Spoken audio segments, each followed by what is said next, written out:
Hello, everyone. This is Adam Meister, the Bitcoin Meister, the Disrupt Meister. Welcome to the This Week in Bitcoin show. Today is July the 5th, 2019. We don't take an extra day of vacation here. No way. Strong hand, long-term thinking, be a unique beast. Value your wealth in Bitcoin. Having hype? Unconfiscatable. Okay, one Bitcoin, offended by selling. You know all the things. Personal responsibility is new counterculture. Juan Galt is here. Phil Geiger is here. Chris Black is finally back in the house, baby. And he's going to be ripping it up in a second. And people will be like, why do you have that guy on your show? But he is an awesome marketing dude. But he's got some things to say. Anyway, check out all the links. They're all linked to below. And I want to say I've got a new shirt on yet again. And again, you check out these guys. They are linked to below. Lightning Hood. I mean, this is my first green Bitcoin shirt. Come on, dudes. Check it out. You can get shirts like this there. I mean, they sent me so many. It's awesome. And here, this hat too, a samurai hat. I mean, it's pretty cool. I don't wear hats, but you know, maybe okay. Okay, so let's jump right into it here. Bitcoin dominance been increasing. It's to me, it seems like and altcoins, it seems like there's some people that are throwing in the towel on these altcoins and they're just are coming back into Bitcoin. Chris, I want to start with you on your take with that.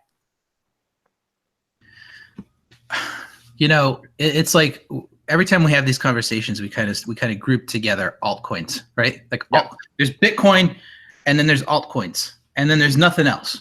Okay, which is a bunch of, you know, in my opinion, nonsense. I think that there's Bitcoin, which is the granddaddy of them all, and then there's some really awesome, innovative projects that are occurring that are both sort of completely divergent from Bitcoin, and some of them are sort of piggybacking on Bitcoin and on blockchain technology. Whatever your opinion of them, they're really strong, innovative technological innovations. Some of them are even inspiring new features of Bitcoin, right? So to me, there's that second stage, and then you've got a lot of other stuff, and even that stuff can be grouped into other stuff. And I do agree, like we're seeing like a lot of the stuff that bubbled up in the ICO phase of the last craze, you know, 2017 craze, sort of just falling off the map, right? Because a lot of stuff came about built on Ethereum that just it didn't have meaning, it didn't have substance, it had no technology, no ideas. The stuff that's still around, that's still important, is the stuff that has actual implications with technology. You know, new ideas, new thoughts, privacy. You know, DeFi. You know, there's all these different things that are really, really important. And I'm a firm believer that the price is very much detached from the utility or the potential utility of any of these projects. So I think price is important, but I don't think that it's tied more to emotion and to mania than it is to the actual potential usefulness or importance of the technology. Okay, so you know that there are top tier altcoins out there, basically. That's the way I say it. There are some ones that are going to survive. And so you say that the nonsense ones, the bottom tiers, some of it's flowing back into Bitcoin now. But you're not seeing price reflecting utility in terms of, so you're seeing undervalued altcoins out there, a few. Yes, I think they're undervalued, but I think that in my opinion, like there is really no link between any price, including Bitcoin's price, and the actual utility of it. There's no reason that, you know, 6 months ago, Bitcoin's price should have been half of what it is right now. The utility of it has not changed, right? The actual function of Bitcoin has not changed in that time. You know, nothing has changed that has caused the price change. So all price changes in crypto are determined by human emotion, herd mentality, and mania. Okay, so then, I understand. I consider something that Bitcoin does. It's a safe haven. You don't consider that a utility, or I mean, no, sure I do. I do, but the ability of it to be a safe haven has not changed in the past 3 to 6 months to reflect the price change. When the price went from 3,000 to 18,000, there were some things that happened during that time, but nothing to cause a 6x. You know, nothing then to cause a 90% or whatever decrease. So price is completely detached. You cannot determine here's the moral of what I'm saying. You cannot determine the value of altcoin technology by its price. You have to look at each project on its individual technological and ideological merits in order to really understand them. You can't group them all together and look at the price. Yeah, I'm starting to get off topic with the safe haven thing, because the environment has changed in the world, though. More people desire a safe haven, but you're saying Bitcoin is just as much as a safe haven. As it didn't become a better safe haven. It's always been what it's been in terms of its safe haven ability. Well, arguably, it becomes more of a safe haven the more it's adopted, right? Okay. So, and I'm sure we'll get into this, but I think that the efforts to increase Bitcoin adoption have kind of stalled. All right, Juan, we have just put a lot on the table there. What do you want to rip apart there or add to? Yeah, I mean, I wouldn't go as far as to say that the price is completely detached from the value of the coins. There certainly is a lot of room for volatility and emotional kind of trading and all the hype and all the FOMO and all the fun that happens in crypto. But there certainly is a base, right? It's not like we went back to $300, even though the proof of work of Bitcoin was still, it was probably one of maybe the biggest computing network in the world 3 years ago, 4 years ago. And it was still like you couldn't take down Bitcoin, you couldn't push it over, right? There's certainly, better technology on Bitcoin today. But I mean, I'm looking at the stock market, kind of the market capitalization of a company like Apple, right? I'm not sure exactly how much it is, but it's about a few $100 billion, right? So Bitcoin's market cap right now is $200 billion, and it's not even as big as Apple, right? So, and that's Apple. Apple is a giant, right? It's an empire. So some of these altcoins are maybe not worth more than Apple, right? I think when they do, the price should reflect that, but we do have things to compare their value against. And I do think that the market response, even though it is certainly slow. I am on the, nonetheless on your side that there is interesting altcoins out there. There's interesting projects. Monero is definitely one of the ones that has a lot of clout and a lot of influence because it is, very, it's different enough and it has been done properly. So people really appreciate it. It has a kind of gravitas, right? The thing is, like, Bitcoin is not a stock. It's not a corporation. It is a store of value, and store of value is a lot more valuable than things like payment networks, right? If you stack Visa, MasterCard, and PayPal's market caps, right, of their stock, it gets to about $1 trillion, but the market cap of gold is about $8 trillion. And so it doesn't matter, right? Some things are more valuable than others, and Bitcoin right now has that sort of store of value or gravitas. And I do believe it will reach payment processing sort of medium of exchange status. But it's really hard to do that when you don't have stability in the currency. So that'll probably happen when we plateau, when we finish, going super parabolic and we start to stabilize. Then it'll really kick in because now you won't have to swap it and exchange it and stress about the volatility. All right, I want to go back to one of the original points I put out there with the altcoins, because you do know about altcoins, Juan. Do you see this trend continuing, that the lower tier ones, people are going to throw in the towel and get into Bitcoin? Is that one of the reasons Bitcoin's been pumping lately? I mean, I've been throwing the towel on a few. Like, I capitulated on my altcoins about a week and a half ago, 2 weeks ago. Okay, I still have some, but I definitely capitulated. If you look at dominance chart on Bitcoin, there was it was 85% ish for a long time. Around 2017 February, it just plummeted. It was right? because of Ethereum. Yeah, it was because of the scaling. Right. Debate. Yeah. Right. The scaling debate and Ethereum went parabolic, and that was kind of like that was the big alt season, right? A lot of altcoins pumped with it. Ripple pumped with it, and then the altcoin market as a whole pumped with it as well. And that's the white line if you're looking at the CoinMarketCap.com dominance chart. And we've been sort of oscillating, but there's definitely like a kind of bull trend in dominance happening. And I don't know that's not necessarily a lot of new money coming into the market. That's like money coming back from altcoins into Bitcoin. I do expect that to continue to happen just because store value is it's just a different animal, right? Like you don't simply come up with a store of value company or project or solution. That's not how it works. It's not a product of capitalism or entrepreneurship so much as is kind of like a natural phenomenon, right? Like people will trade gems and seashells, right? And it's not like somebody was like, I want to start a seashell money company, right? Like that's not how it happens, I don't think. And so I think I think altcoins will be here with us till the rest of time, and tokenizing things there's a lot of interesting stuff about tokenizing art, and there's coin currencies, right? Like people are not going to stop creating money now that we figure out how to create money out of thin air.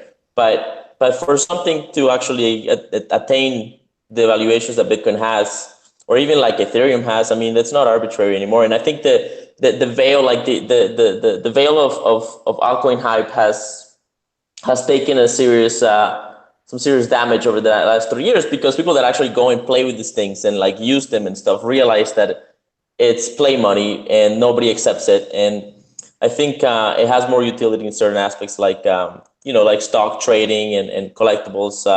Maybe some other stuff will come. I mean, I don't want to rule everything out, but that's kind of where I'm at. Let them keep on innovating down there. Bitcoin is the next Bitcoin. You said something very interesting, that the Bitcoin is a store of value coin, and I agree with that, and that you really can't create a store of value coin out of thin air. So no one's gonna. Some people aren't gonna like hearing that. See yesterday's show, but Phil, what's your take on all this? What's your take? There's been a lot thrown out there now. Altcoins, Bitcoin store of value. Take it away. Yeah, so I've spent the last few years really trying to define a good explanation of why we're seeing Bitcoin grow in value. And I think the best, most clearest description I have is that Bitcoin solves the problem of inflation by increasing in decentralization over time.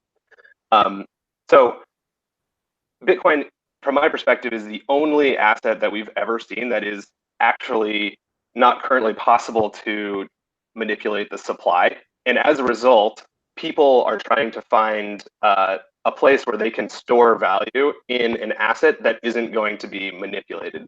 So we're finding that Bitcoin is just increasing in magnitude over time. And since Bitcoin's supply is totally fixed, the only thing that really matters is demand, and demand is measured by number of users as well as the amount of value stored in Bitcoin. So we see these parabolic spikes and crashes, I think, because it's sort of like tidal waves of adoption, hitting up against this completely immutable supply of coins. So yeah, I mean, I think Bitcoin is sucking all the oxygen out of the room. Altcoins will be around for a while, but I view them as a form of inflation, and so I personally will never be converting my BTC into any altcoins. I think when it comes to altcoins, there's kind of a difference between what the founders a lot of times want the project to be, and then how the free market actually treats the projects. And since they're trading internationally on these different exchanges, and they're priced against BTC or against other altcoins, what we're seeing is that over time they're actually decreasing in value. Whereas for Bitcoin, time is one of its strongest value propositions. Like as time passes, the thing just gets more and more value. Yes, long-term thinking for Bitcoin. It just keeps on deferred gratification. Now, pound that like button also, people. And Casey Wittern sent $5. Meister, love your show. Keep doing what you're doing. Yes, I will, Casey, every single day. Pound that like button. Chris, I want to go back to something that you said before, because I know you like Ethereum, and I am not an Ethereum hater. Like some people are just like, oh, it's a scam. It's this. I mean, clearly it's not a scam. And there's a lot of innovation going on, and there's kind of cool things you can do with it now. You mentioned DeFi. I think a lot of people throw that term around just as a catchphrase, just to promote their businesses or some coin they're gonna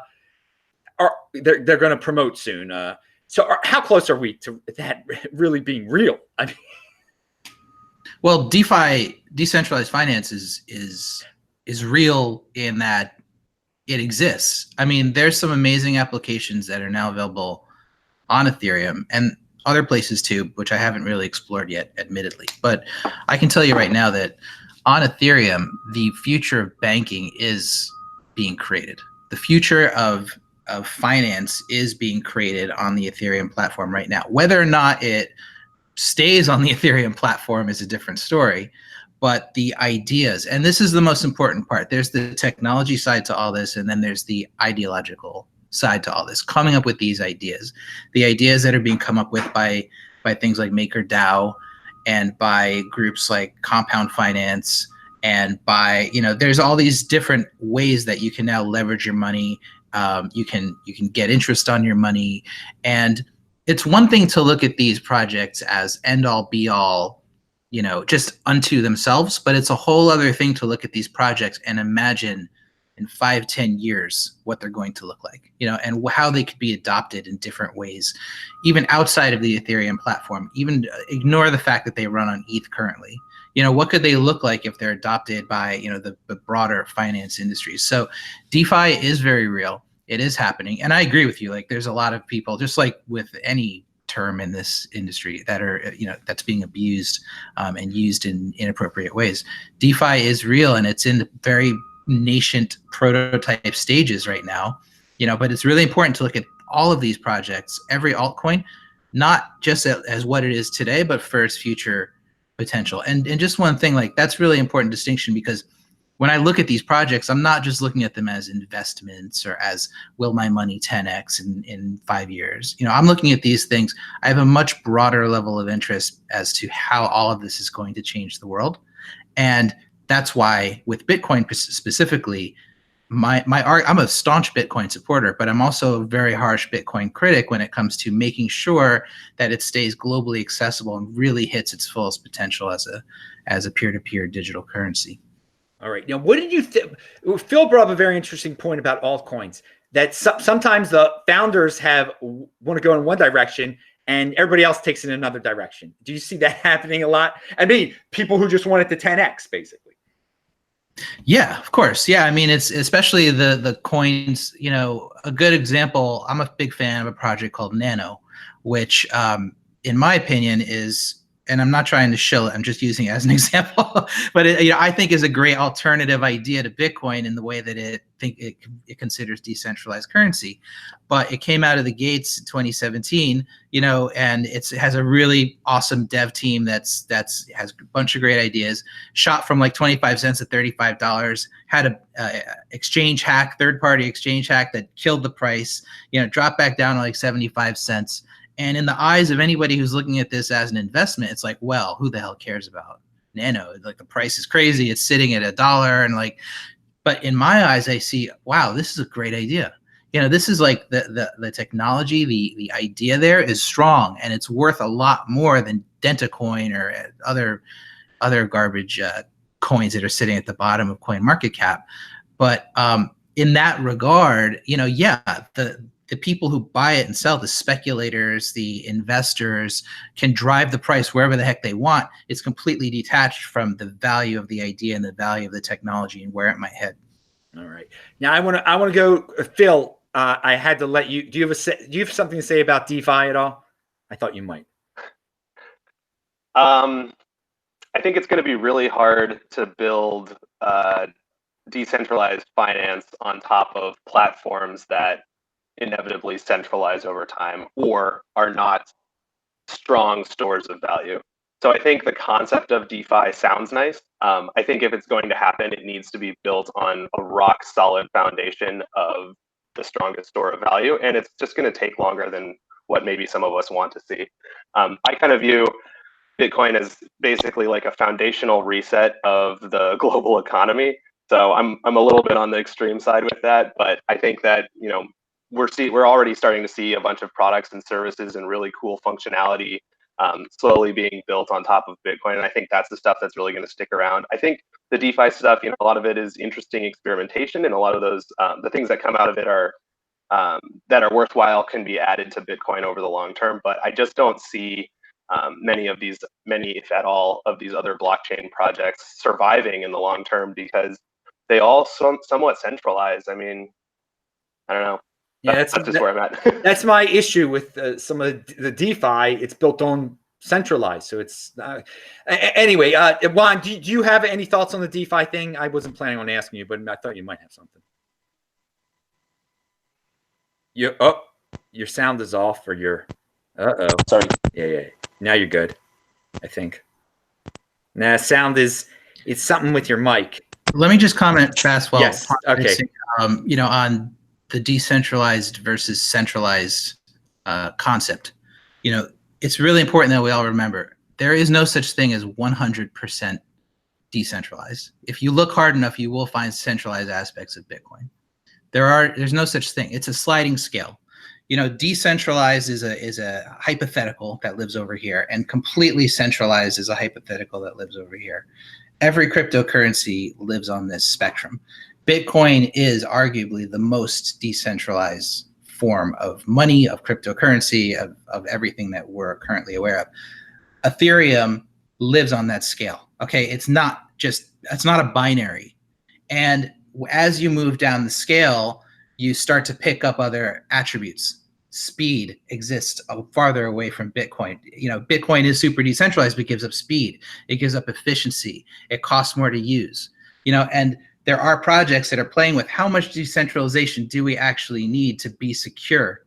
And is it worth the pickup in speed? Is it worth it to have a slightly more centralized cryptocurrency that's actually usable by somebody who has a phone in Kenya that wants to send money instantly to somebody in Europe for $0? Let's talk about Libra then. Let's talk about Libra. What do you think about Libra?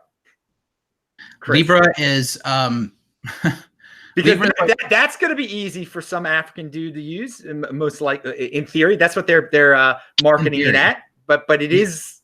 We haven't really seen it in practice yet, and if it is being built on blockchain technology, even if it's centralized, it's going to have certain aspects of inefficiency, right? So what we don't know yet is what that's going to look like. We don't know what transactions are going to cost. We do know that it's going to sacrifice privacy in a big way, and at first glance it looks to have all the worst parts of it's blockchain with everything good taken out.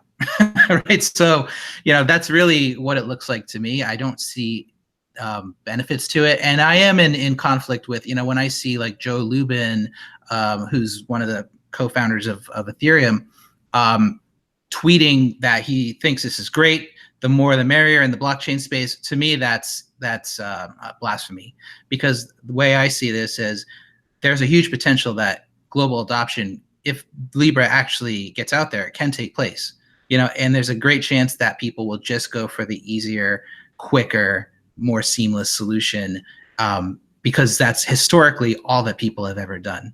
And we're in the minority. We always have to remember we are in the very small 1% minority of people that actually care about decentralization, about censorship resistance, about privacy. And if you need proof of that, just look at how many people use Facebook, Google, Twitter, without even thinking about it. They're sharing personal information. The world does not care about the things that we care about. So we need to remember that as Libra rolls out, there's a huge potential that people just go for it and sort of ignore all the stuff that we're doing. So we have to be conscious of this as we go forward. All right. We're in the 1%, dudes. Pound that like button. Juan, okay, your thought, you've got stuff to say. Yeah, let's see. Can you hear me now? Yeah, you're great. Great. So, finance is a very complicated thing, right? There's all kinds of derivatives and betting kind of arrangements, right? There's stocks, there's equity, there's organizational structures that happen, right? There's different roles within organizations. There's companies that are massive and companies that are very small. I agree with. Sorry, I forgot your Chris. Chris. Okay. Phil, I agree with you, Phil, that it has to be built on a strong foundation, because the thing that you're molding with cryptography is the money itself, right? So you wouldn't create a currency, a startup currency, in order to create a complex sort of contract that you're going to end up settling against the dollar anyway.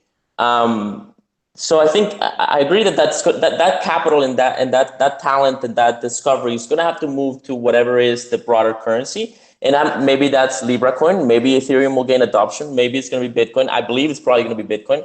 I think some stuff is going to be built on some of these big networks. I mean, Ethereum is a giant, right? So I think that's kind of where I'm at. But at the end of the day, right, somebody was saying recently that whenever there's a big depression or recession, the price of things crashes, but the human capital and the infrastructure that's been built remains, and it's just cheap, right? So you can buy it up cheap and move it somewhere else, right? And so all the experimentation that's happening in Ethereum, if we're in a kind of if we're betting that it's not going to go, that the prices aren't going to go that well, that talent and that experimentation has been done, and it'll move somewhere else if Ethereum goes down. But yeah, I mean, I do believe that complex finance will come to crypto, and stocks and equity are not going to stop existing. It's a very valuable function of the marketplace. So this sort of anti-tokenized companies sort of attitude that a lot of maximalists have is, I mean, I understand it, but it's fundamentally irrational, right? Stock exists, equity exists, and people like to trade it. All right. One question for the group, if you don't mind, Adam. Please. If I guess a question I have is regarding decentralized finance, the vast majority, I think we can all agree, like 90+% of innovation, of development in the field right now is Ethereum, is happening on Ethereum. Developers learn Solidity, they go and work on Ethereum to be part of that dev community. And there's a lot more people developing on Ethereum platform than on Bitcoin or any other platform. If we can all agree on that. For DeFi. Overall, yes, and for DeFi, yes. Well, no, there's more people developing on Bitcoin than Ethereum overall. Okay. There are more people working on all sorts of stuff on Bitcoin than Ethereum. Ethereum's, I mean, I can give you that there are more DeFi people definitely working on Ethereum, but when I say developing on, I mean developing on blockchain, on chain. So if you're talking about businesses that are sort of, buying, selling markets, like that's one thing with Bitcoin, but I'm talking about developers, tech nerds who are sitting there coding. And that's something that was not the point of my comment. My question yeah, we can debate that later. Yeah, my question was going to be, why with DeFi is everybody developing on Ethereum, and why isn't any of this stuff happening on Bitcoin? Like, why aren't there? But if Bitcoin is capable of smart contracts and of doing everything that Ethereum can do, why is everything, all that development happening and this burgeoning industry occurring on Ethereum? Because that's what Ethereum was built for. I mean, it's programmable money. Bitcoin isn't that. Bitcoin requires a second layer solution to do that stuff on top of it.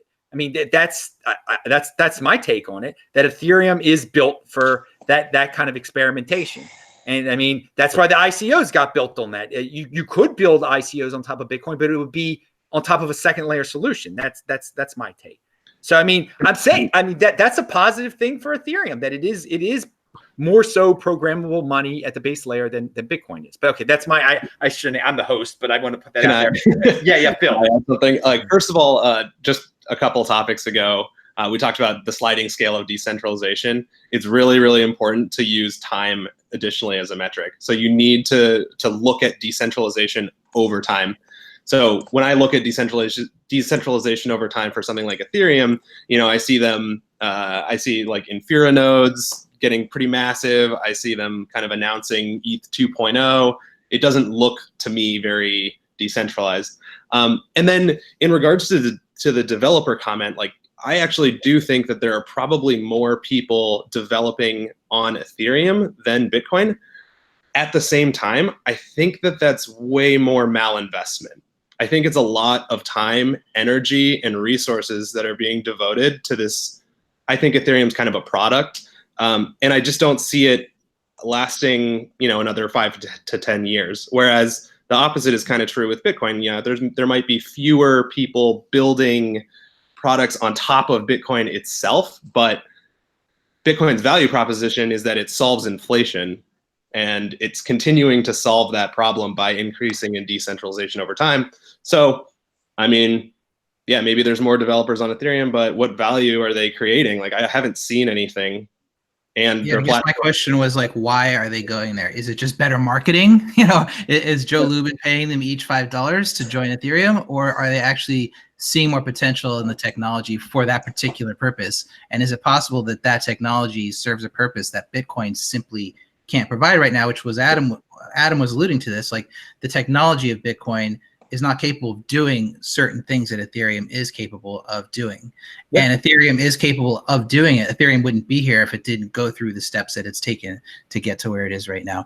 Sure. So again, like, you know, we all are in love with decentralization. I'm in love with decentralization. I'm a total liberty geek. You know, I don't want anybody touching my money. I don't want to be censored. I don't want to be confiscated. You know, I don't want anything like that.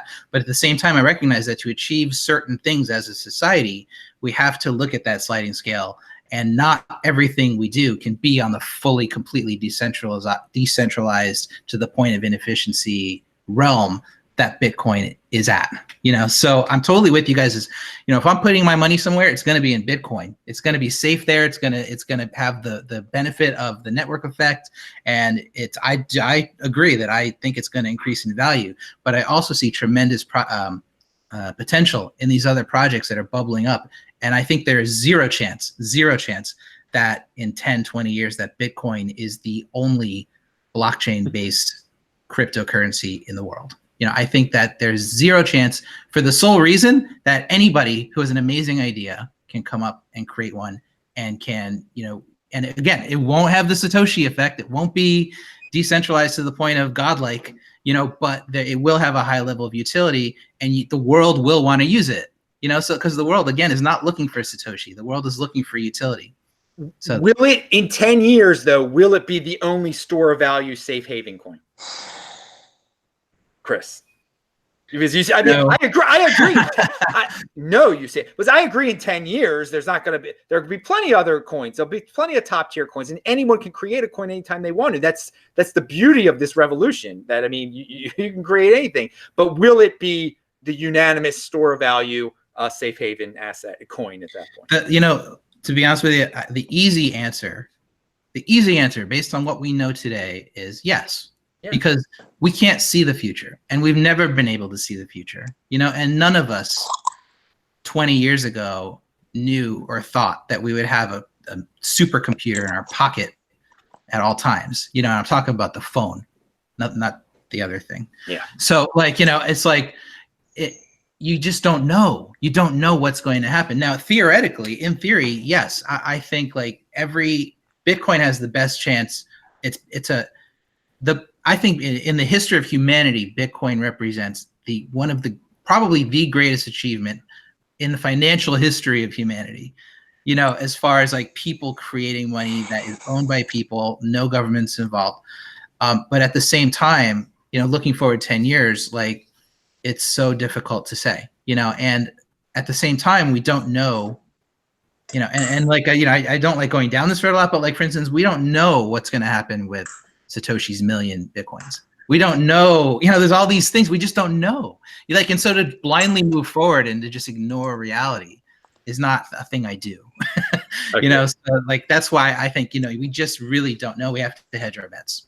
All right, I want the Halving Show, who's got a great channel, and I love that he cares about the halving. We should all care about it. He sent 50 Norwegian krona. He said, "You're also welcome to stay at my place in Norway, Adam, anytime. Host and guide. New video out today." Dude, thank you. Thank you for offering me a place to stay in. I loved Norway back in 2018. So, and thanks for the 50 Norwegian krona. I want to go back to Juan Galt here. Chris just said a lot of things. Did you have any take on that stuff? Yeah, I have some thoughts. I mean, I agree. Nobody knows what's going to happen. Right? We fundamentally don't know the future, and we're all kind of trying to figure it out. As far as to why there's more developers on Ethereum than Bitcoin, I mean, I just did a quick Google search, and it does seem like there's a lot of articles claiming that there's more developers. I've been to some Ethereum. I was at DevCon 3, I believe, and it was ginormous, right? It was a lot of people, right? More than I saw, for example, at the Honey Badgers in Latvia conference, which is Bitcoin Maximalist conference, much smaller conference. So yeah, I think it's quite plausible and maybe even reasonable to say there's more developers and there's a bigger sort of numbers in Ethereum. There's also a history as to why Ethereum happened and why it happened not in Bitcoin. It started with colored coins, and there's something called Counterparty that came to be, and people were trying to create tokens and ICOs on top of Bitcoin. And the big debate was, well, Bitcoin is a 10-minute block cycle. Transactions are going to probably grow, right? It's the same debate that happened in the fork, right? And if you do all the stuff on top of the main chain, you're gonna sacrifice the network topology and the network decentralization. It's gonna be harder for people to run nodes. It's gonna escape civilian computing. That's one of the arguments. There's other arguments involved. And so at some point, that friction meant that that Vitalik created Ethereum, right? And part of it is, in order to fund a lot of this innovation, you actually have to pay for it, right? And so that's why there's so many ICOs and so many different tokens, and there's a lot of engagement happening in Ethereum on that, and a lot of speculative investment. And whereas Bitcoin took a much more conservative route, and I think there is a kind of political kind of personality difference between Ethereum-oriented people and Bitcoin-oriented people. Bitcoin people are generally more conservative. In my experience, maybe I'm wrong about this. I'd like to see some demographics and some research on this, but it seems like they're more conservative. They're more focused on sort of strict order and like to try. And it's not necessarily to paint them in a bad light. It's just they're focused on keeping things organized and tight, right? And Ethereum is a lot more creative and exploratory and move fast, break things, right? And that's a different personality type. And I think, as to what is going to happen at the end of the day, that those two worlds will merge in finance, right? And that whatever comes from Ethereum will be built in many different platforms, and one of them will probably dominate. I do think Bitcoin's going to dominate. I think you just couldn't build the ICO tokens on layer 1. And layer 2 is being built, and layer 2 is very complex, cryptographic finance. If you look at the white paper, if you look at some of the stuff that's happening, just the amount of smart contracts that are built into Lightning Network itself is incredibly complex, and it's very sophisticated. And on top of that, we're going to build other things. So I think the Lightning Network will take us to the next level, and then on top of that, we'll probably build we'll start bringing some of this sort of equity and tokens and more complex sort of non-Bitcoin denominated assets on top of Bitcoin. I think it will come, but it's going to be a while, and maybe Ethereum will dominate that.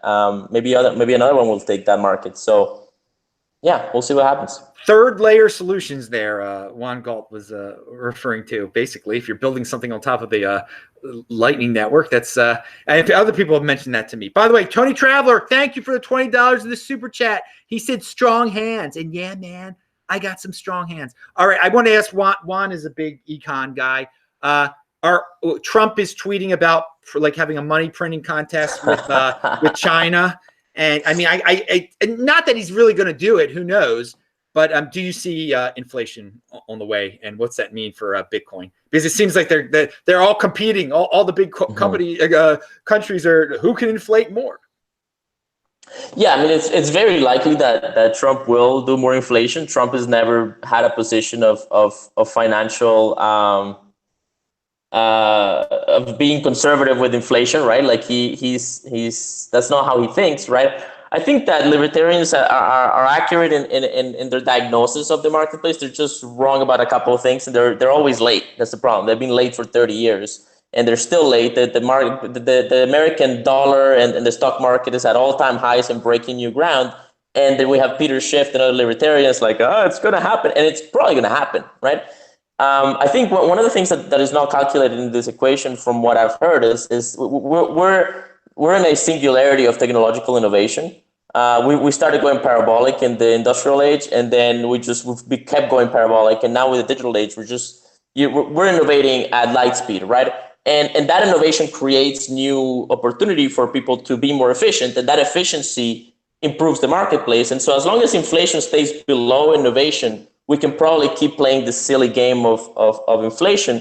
But I think Bitcoin, because it's scarce, fundamentally scarce, is going to start serving as a counterbalance to that.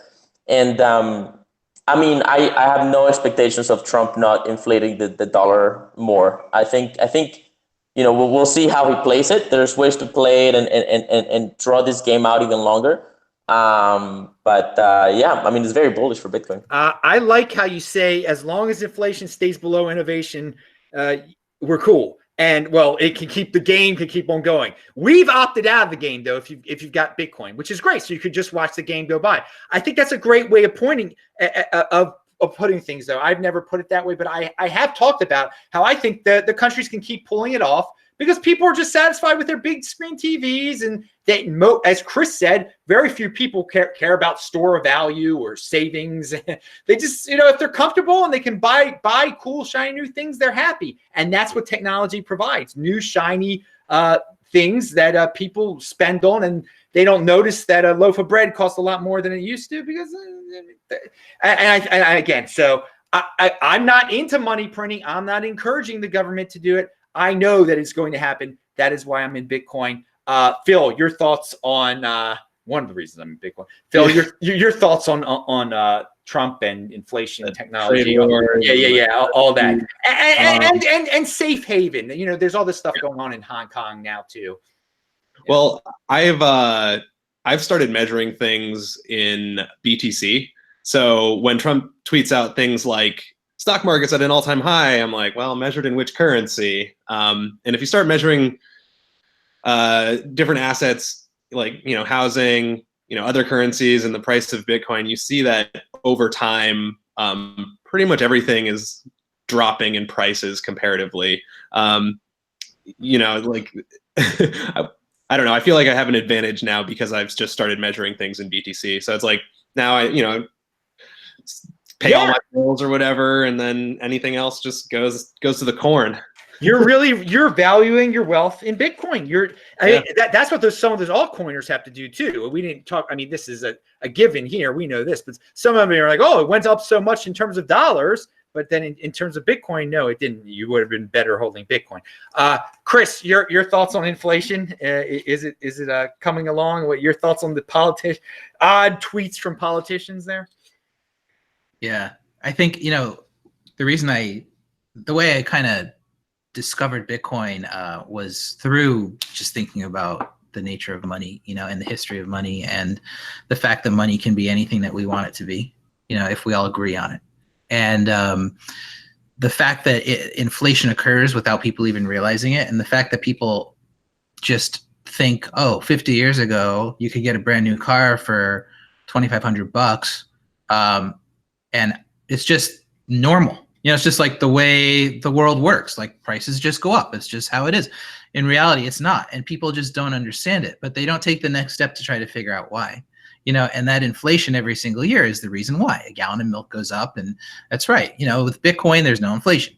So, but we have to remember, as we're trying to gain adoption, yes, for people who understand money and know money and get it, then, the inflation thing, that's a big B right there.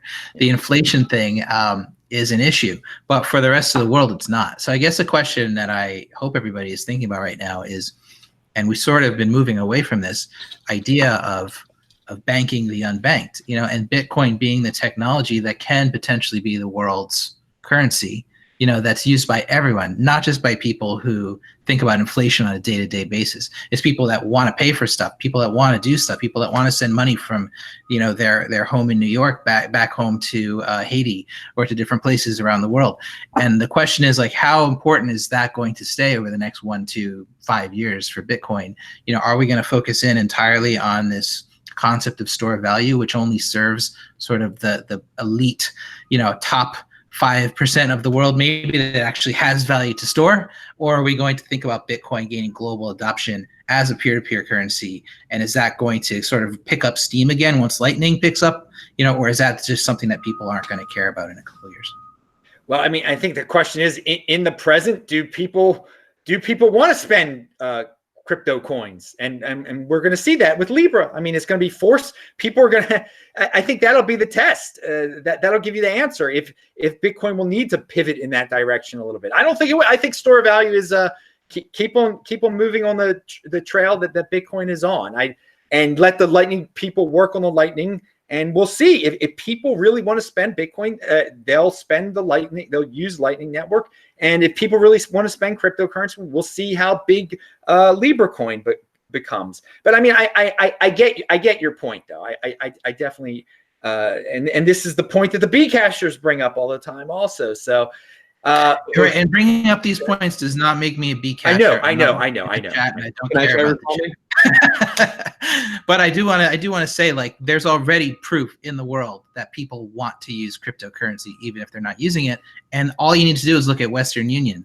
You know, Western Union is a huge business of people paying a lot of money to send money from one country to another. And people are doing it every single day. And these are people that don't make a lot of money.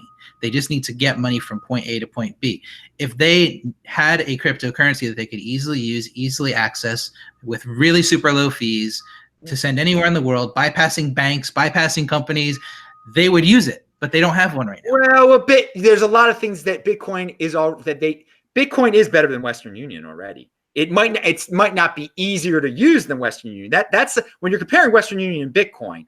Bitcoin is cheaper than Western Union. It's just that people don't have their hands on it, and it's bulky and complex to use right now. Well, the issue is when you receive it, you can't use it. That's the issue. You know, so when you receive it, you need to convert it to your fiat currency. So that goes back to the idea: if Bitcoin was usable everywhere to buy a sack of rice or a cup of coffee, and this does not make me a Bcasher, guys. This was the original like kind of idea here. You know, if it could do both, would it achieve global adoption? Would the price go? Are you familiar with the website CoinDance? Coin.dance? Yeah. So you can very easily verify whether or not what you're saying like is actually true or not, because you have the peer-to-peer exchange volumes around the world for Bitcoin. And what we see in all of these countries that have that are experiencing currency crises is the amount of money flowing into Bitcoin increases. So it is already usable for these people, and you can verify that publicly based on these volumes. So this whole narrative about Bitcoin not being useful or being too expensive is proven false just based on exchange volumes around the world.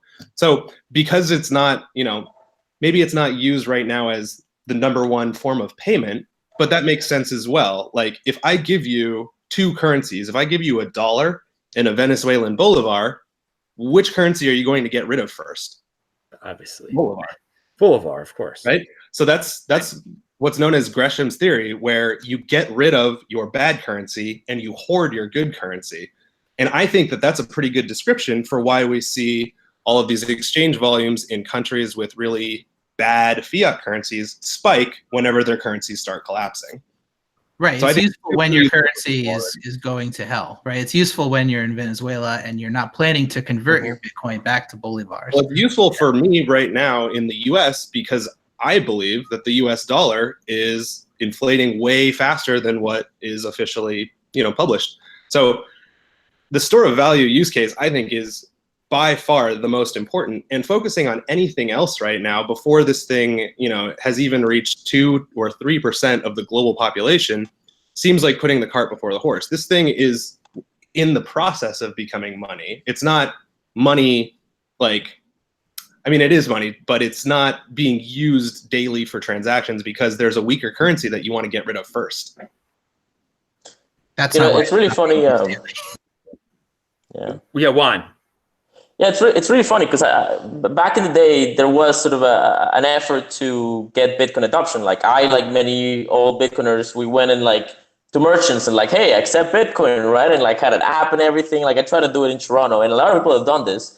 And the currency aspect of it hasn't caught on, and it hasn't caught on in retail, in brick and mortar, because A, there's ease of use questions, B, there's volatility, C, there's a learning curve.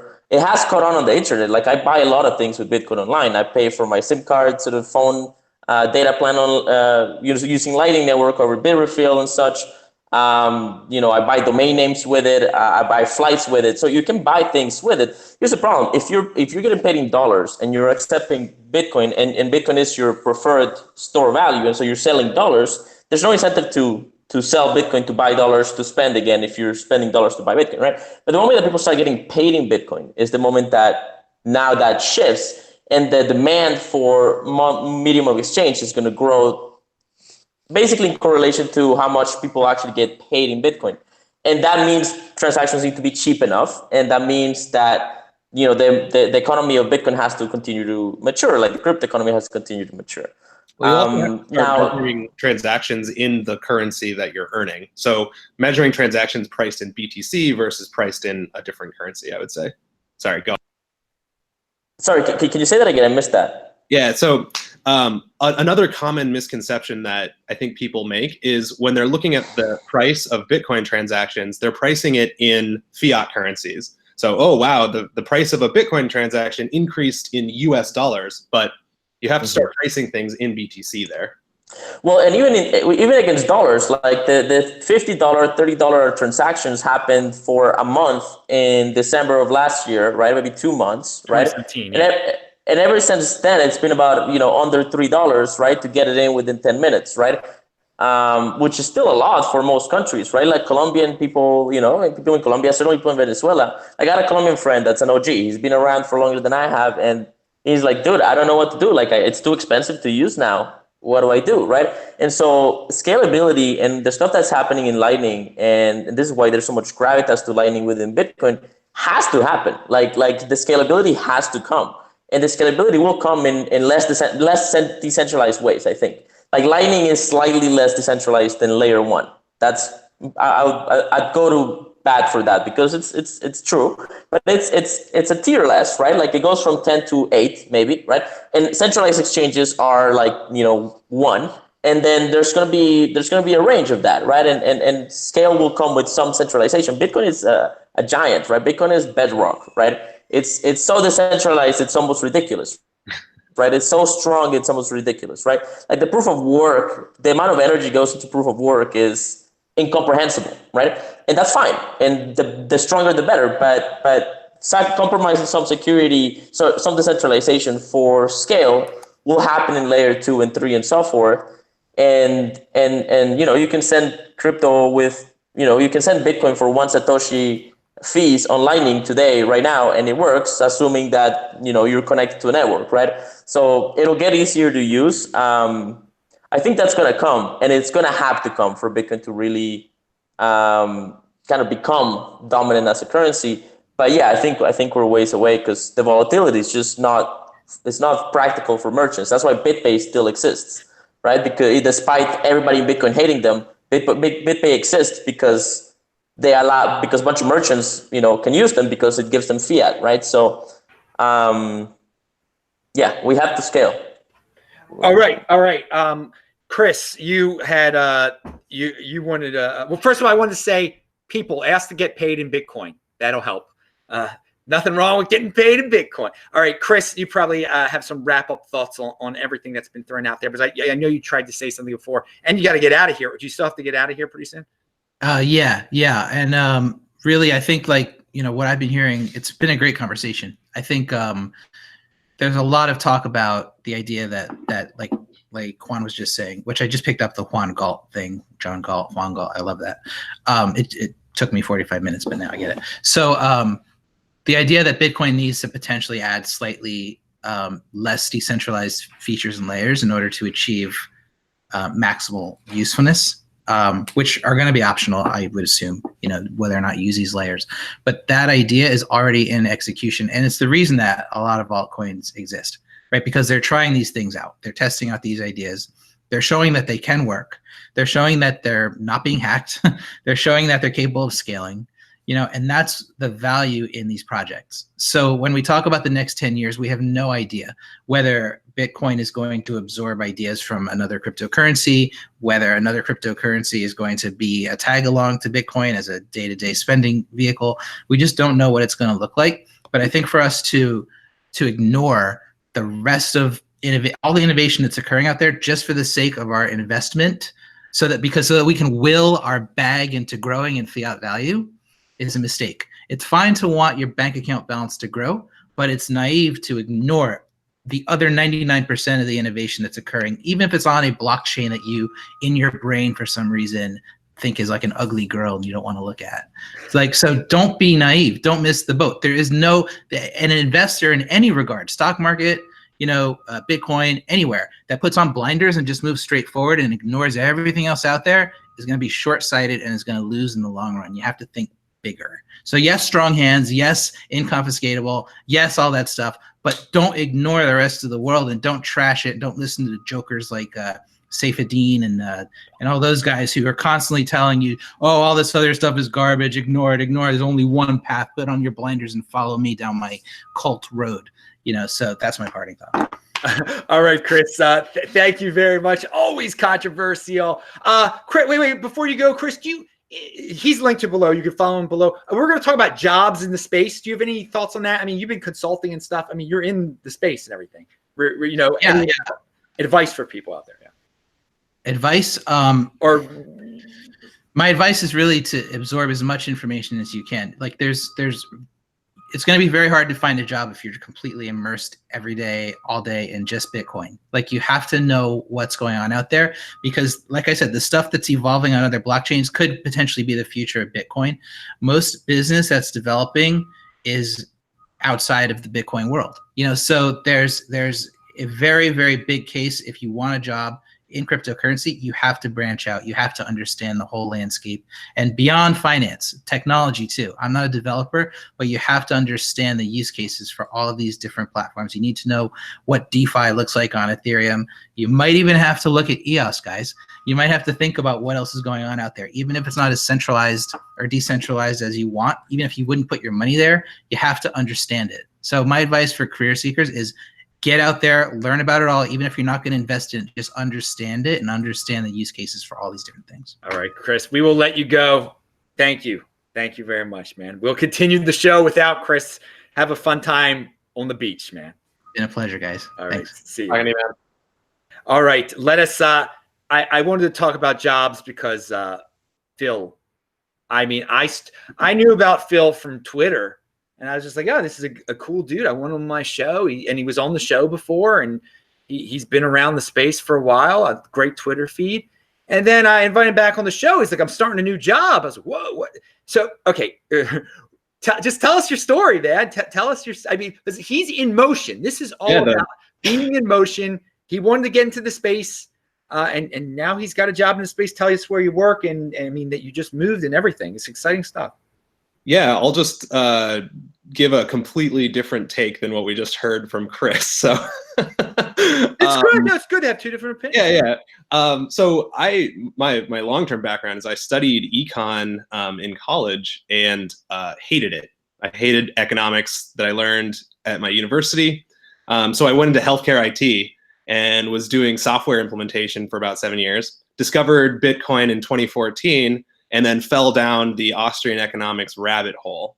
And I haven't emerged since. I've gotten even deeper ever since. But yeah, as of 2017, I was able to start going my own way and started doing some consulting and writing. I've written some Medium posts. I have an article featured on the block.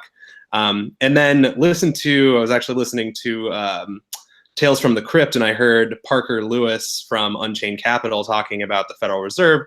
Just reached out to him, got connected with him, and now I'm working with Unchained Capital as the director of product marketing. So I've focused my time essentially 100% on Bitcoin, and was able to get connected with, I think, a team that really has their heads down and is focused on growing the depth of Bitcoin products. So I think there's a couple different trends that we're seeing in the industry, right? We're seeing a lot of exchanges that are going wide and like a Binance style where they're trying to get as many different cryptocurrencies as possible. And then we're also seeing a little bit now, a few companies that are just going really deep into Bitcoin. And I view Unchained Capital as one of those companies. They're a Bitcoin financial services provider. And all of their products are based on a foundation of multi-sig addresses. So it's really reimagining what financial products can look like, but all using some of the super strong native functionality of Bitcoin. So for me, that was super interesting. And I'm super excited about the long-term vision of, what a financial services company built specifically on Bitcoin can look like. So that's what drew me to them. Now it's not DeFi, it's just Fi with B. Which is great. It's BFI. They're not trying to pretend to be decentralized. And so I linked to there. They are linked to below. You're in Austin. You moved to Austin, or you're moving to Austin, Texas. It's linked to below. He's actually on their page already. You can see his pretty face on the page with all the other pretty faces on there and everything. So, dude, he's got a job at one of the. Who knows how big this company might get? Again, it's doing the finance stuff, and there's some. I mean, there are people that want loans. There are people that want their private, for someone else to hold it for them. Yeah. That's not necessarily the way I go. Of course, people know that, but it's out there. It's going to be out there. That's what you're doing. Yeah, and you brought up the loans, which I think they're taking the best possible approach to it, I believe, because what you can do is deposit your BTC into a multi-sig address. Unchained Capital holds one key. You as a customer holds a key. And then a neutral third-party company holds that final key. And then you're able to take out a collateralized US dollar loan. So throughout the duration of the loan, you have a hand on the key and can always verify that the money is where Unchained Capital says it is on the blockchain. And then if anything happens to Unchained, you can work with a neutral third party to recover your funds. I mean, I haven't personally taken a loan out yet, but if I was going to take a USD loan out on my Bitcoin, that's kind of how I would want to do it, rather than just kind of depositing it into an account with a company and maybe not knowing exactly where the money is. I think it's a risk-reduced approach. It's still obviously risky, but if you're trying to reduce your risk, that's the way to go. Now, this might be a little bit of a flashback for you. This is for my longtime viewers out there who watch this show every week. What would J.W. Weatherman be saying right now? I mean, there would be such a huge fight. But he's not on it. Sometimes things just get set up in ways. So he had some things to say about Casa, and I'm sure. Yeah. Yeah, and there's a lot of nuance here, and what I would say is that JW is trying to remain as anonymous as possible, and that's great, right? Good for him. He should. Not everybody is attempting to stay as anonymous, right? And in order to stay completely anonymous, you have to go full Satoshi and never move your keys ever again. So for those of us who are thinking long-term for things like, how am I going to pass my BTC on to my heirs when maybe they're not nearly as technical? I think that there's some benefit in having a Bitcoin specialist as part of your team. Unchained would never have control of your money, but they'd be there to work with a lawyer or to work with whoever you've given your second key with in the event of, something goes wrong with you. So, there's definitely a spectrum, and Unchained is not going to meet the needs of the most anonymous people with our premium products. That said, there are open source tools that Unchained created for people to just use for free without ever even interacting with Unchained. So, Unchained really recognizes the value of those anonymous people, also recognizes it's just, having a service, a financial service company is never going to be able to meet the needs 100% of those anonymous people. So free tools out there, check them out. All right, all these guys are linked to below. Pound that like button. Juan Galt, I want to ask you about, this is your job. You travel all around. You talk about Bitcoin. Mm-hmm. How easy is it for people to get these jobs and be a consultant, or any thought? And also, I wanted you to talk about that interview you did with the storage device company. Oh, yeah, we're talking about storage. Phil's talking about that type of storage, but you were talking about a competitor of Trezor. But that's a lot on the table right there. So take it away. Sure.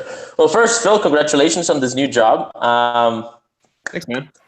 Yeah, that's great. And all the stuff you're talking about is fantastic. I think I certainly agree with you that financial services are they're definitely going to come to Bitcoin, right? Like banks, what are banks? Banks are really nice real estate and customer service, and then there's money and finance and stuff. And if we're taking over the money and then we're cryptographically creating this contracts, you're still going to need customer support, and it's still nice to have a nice couch to sit on and people to talk to that understand it, because division of labor, not everybody's going to become a Bitcoin nerd. And I'm actually doing something very similar. I have a company that I just founded in December. It's called BYO Vault, or Be Your Own Vault.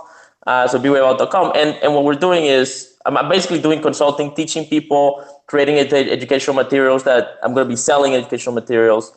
And I think going down the route of sort of teaching inheritance and solving inheritance for people, and that's fantastic. I mean, you guys are taking it to the next level, doing loans, multi-sig loans. I think that's really interesting. Yeah, trust minimized finance, right? I think that's I definitely see that as the future of UX in a sense, right? Like there's two ways we're going to reach adoption. It's going to be like brain melting UX, right? Kind of the stuff that Casa's working on. And then it's going to be education and consulting and financial services. And so, more power to you. I'm going to check out the company. It's very exciting. Yeah, and the other thing that you mentioned, right, is like right now the US dollar loans are the major product, but there's a lot of ideas that we're playing with internally on how we can use this like multi-sig quorum to start offering additional products. So yeah, I think it's, there's always going to be a need for somebody to like help you out. I think, we're not all living up in the mountains. But, and good for you. Yeah. Yeah. Enjoy the mountains. It's beautiful out there. Very nice, relaxing. Yeah. All right. Yeah, that's great. I'm really excited about multisig. I think there's a lot of potential there that hasn't been materialized, and it's really sad, but I think it's in part because it's just so early, right? We just don't even know how early it is, right? Like trying to recreate contract law with cryptography, right? Like understanding law is difficult enough. Try to make it cryptographically verifiable and sound, just a whole other level. So it's going to take some time to bring functional contracts into cryptography. But I think it will happen, and it's really exciting area of Bitcoin. And I think it's much more interesting to explore it in Bitcoin than in Ethereum, because again, it's like you're kind of on shaky ground. It feels. Yeah. Anyway, I'll check. Now I'll you were check going to it out. say. I asked you about that storage device interview you did. Yeah. Well, yeah. I mean, this guy's reached out to me, and they have it's a new company called Engrave.io. They're doing a hardware wallet. It's a new hardware wallet device. We did a full interview for about an hour, and I just asked him some of the tough questions. I didn't know about them beforehand, and I don't know a whole lot more about them than the interview. I think the interview kind of speaks for itself. I asked all the tough questions, and I like that. I like their approach. It does seem like they're thinking about it quite deeply. They're adding things that I wish Trezor and Ledger had. For example, when you create a master seed, like when you create a backup seed on your Trezor, right, or your Ledger. It'll give you the words one at a time, and then it'll verify them, right? But there's no like there back in the day, there was wallets where you could like move the mouse around, and moving the mouse would add entropy to it. That's nice. That adds. I feel more comfortable with that. I believe that the random generation process on Trezor and Ledger are good, but it's nice to know that I can add some influence to that. That feature alone is very cool, right? They're gonna be adding other stuff. So I'm not like a fan. I'm not necessarily like a fanboy or promoting them at all. It's just kind of a conversation. And I think adding more hardware wallets and doing more research on more engineering and more innovation on crypto security is going to be a huge market going forward. They're also talking about inheritance, right? How to deal with inheritance, which is a fascinating problem. I'm very interested in that problem. And they're also talking about it, right? And it usually revolves around multi-sig solutions or Shamir secret sharing solutions, and then you have to layer legal sort of structures on top. That's cutting edge. That's what is the stuff that gets me excited. So yeah, that was. Have a look at the interviews on my channel. All right. Again, both their Twitters are linked to below, and you can find out all their info from there. They tweet it all out. Both these dudes are very much in motion, man, doing jobs in the space. I like that. Okay, I want to leave with. I wanted to just cover this as just like the exit question, and then we'll get out of here. A Pomp had this tweet earlier this week, which is getting forgotten because everyone's like taking off, but this is important. Members of Congress just sent this letter to Facebook asking them to officially stop development of Libra. Wait till Congress finds out that they can't send letters to Bitcoin. Okay, we all understand the second part. We don't need to get into why Bitcoin is better than Libra. But what do you guys think about this latest development that Libra has gotten the official letter from Congress? Is it just a bunch of virtue signaling? Does Libra have everybody paid off already that this is going to go through? Phil, we'll start with you. I just kind of think back to before Bitcoin was invented, and a couple different companies attempted to make their own sovereign currency and were immediately shut down by, I think it was the FBI, like raided and completely shut down. I think, Libra is kind of funny to me because it's going to fail. Like, I can't see it ever, lasting for the long term because they're trying to peg it to a basket of floating fiat currencies. What I think makes the most sense, and the conspiracy theory that I've heard that I think is the best about Libra, is it's a way for Mark Zuckerberg to secretly start stacking sats because he'll add BTC to the basket of currencies. So I think it might be, maybe his way of starting to hold some Bitcoin, but who knows? Yeah, the letter to Congress is hilarious. It's like an advertisement for Bitcoin. Like, who's Congress going to call up? Like, can somebody get the CEO of Bitcoin on the phone? No. Like, it'll start incepting that question. Like, wow, they're trying to shut down Facebook's cryptocurrency. Why haven't they shut down Bitcoin yet, or any of the other cryptocurrencies? So they can't. Good advertisement. Yeah, exactly. If people get that, if people are that deep to understand, they should be able to. What do you, Juan? Do you think it's a threat, a serious threat, or is Libra doomed to be shut down? I think it's going to be fascinating to watch.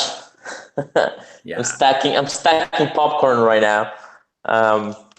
It's best to be in that position, people. You're not invested in it at all. You're invested in the real thing. So you can just watch the show. And some of these hearings will be hilarious, I'm sure, with Maxine Waters asking technical questions of Mark Zuckerberg. Oh, wow. Pound that like. Oh, my God.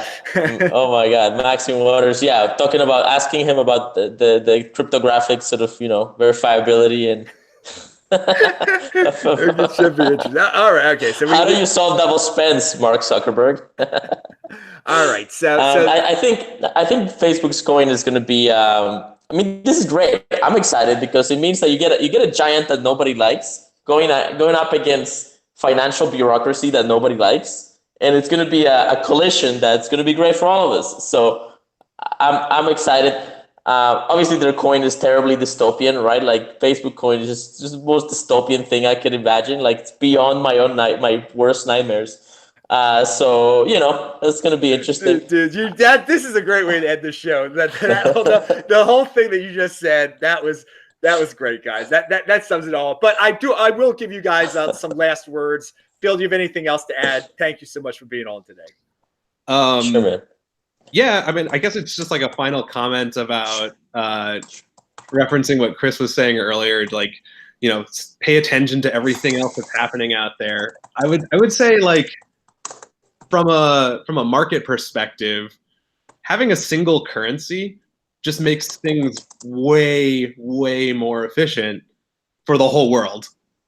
So, like, the value proposition of all these like thousands of altcoins that are just going to keep being produced and perpetuated, like, man, I think that just makes everything more inefficient. And like, if you're a day trader, I get it. Try trading them, try to make some more BTC. But for the rest of us, just keep your eyes on BTC and hold it. It's easy. All right. Offended by selling, Adam Meister said. All right, Juan, what are your conclusionary remarks here? Yeah, I'm excited about the future of Bitcoin. I'm excited about this great drama with Facebook and the governments that be, right? Zuckerberg wants to be a dictator of his own cyber government, right? More power to him. Let's see how he does in the geopolitical space, right? Governments and politicians and political parties all over the world are looking at it like like they want a piece of it. So this is great. I'm excited. I think I'm also very excited about the social network marketplace. There's a lot of new social networks coming up, and a lot of them are crypto friendly. So we'll see what happens, and then crypto finance. That's a great way of putting it. Zuckerberg wants to be dictator of his own virtual country, and sure, I think he should be able to be. I think people will get used to if this all happens that you don't have to be a real country you can visit to have your own currency or to have your own dictator. That there can be these virtual countries out there, and Facebook really is becoming that. And again, we don't have to live in that country. So many people think they have to live in that country. In Facebook, you don't have to be a part of it. You could be. I love being in this Bitcoin overlay where I'm in no country and I just get to watch you know, all these people complain why they're getting banned from YouTube, why they're getting banned. Okay, you didn't have to be there in the first. It's not necessity. So anyway, very good points there, guys. Thank you very much. We went real long today, but hey, it was a great show.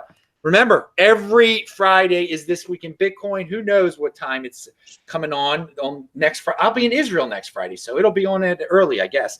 But thank you, guests, for being on. I do a new show here every day. Saturday will be the Beyond Bitcoin show. We'll talk about all sorts of – that'll be Saturday night. But anyway, I'm Adam Meister, the Bitcoin Meister, the Disrupt Meister. Shirts are listed below. Remember, subscribe to the channel, like this video, share this video, pound that like button, bang that bell button. Everybody have a great weekend. It's still 4th of July. You're still on vacation. Shabbat shalom. See you tomorrow. Bye-bye.